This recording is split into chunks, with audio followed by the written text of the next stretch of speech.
Sunday మా ఇంట్లో ఏదో ఒక స్పెషల్ ఉంటుంది. ఈరోజు ఏం స్పెషల్ చేశానో చూద్దామా? నాటుకోడి కర్రీ చేశాను. చాలా అంటే చాలా బావుంటుంది. ఇక్కడ నేను నాటుకోడి కర్రీకి ఒక స్పెషల్ మసాలా ప్రిపేర్ చేస్తాను.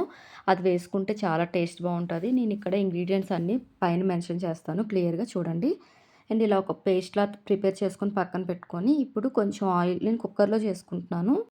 ఆనియన్స్ అండ్ గ్రీన్ చిల్లీస్ బాగా ఫ్రై అయిన తర్వాత ఇక్కడ నేను 3 మీడియం సైజ్ ఆనియన్స్ తీసుకున్నాను. ఇక్కడ చికెన్ వచ్చేసి 1 కేజీ చికెన్ అండ్ పసుపు, సాల్ట్ అన్నీ వేసుకొని వాటర్ అంతా బయటకొచ్చే వరకు కూడా మంచిగా మిక్స్ చేసుకొని బాగా ఉడకనివ్వాలి. ఇక్కడ బాగా ఉడికిన తర్వాత ఆల్రెడీ మనం పేస్ట్ చేసుకొని పెట్టుకున్నాం కదా! అది కూడా వేసేసుకొని ఇప్పుడు మళ్ళీ ఒక 5 మినిట్స్ బాగా ఫ్రై చేయాలి. ఆ పచ్చి వాసన పోయే వరకు కూడా.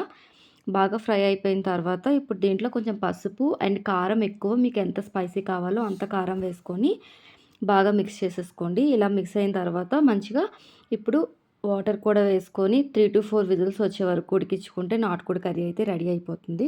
చాలా అంటే చాలా బావుంటది టేస్ట్. ఒకసారి మీరు కూడా తప్పకుండా ట్రై చేయండి. నచ్చితే తప్పకుండా లైక్ చేయండి. అలాగే ఫాలో చేయడం మర్చిపోద్దు. బాయ్.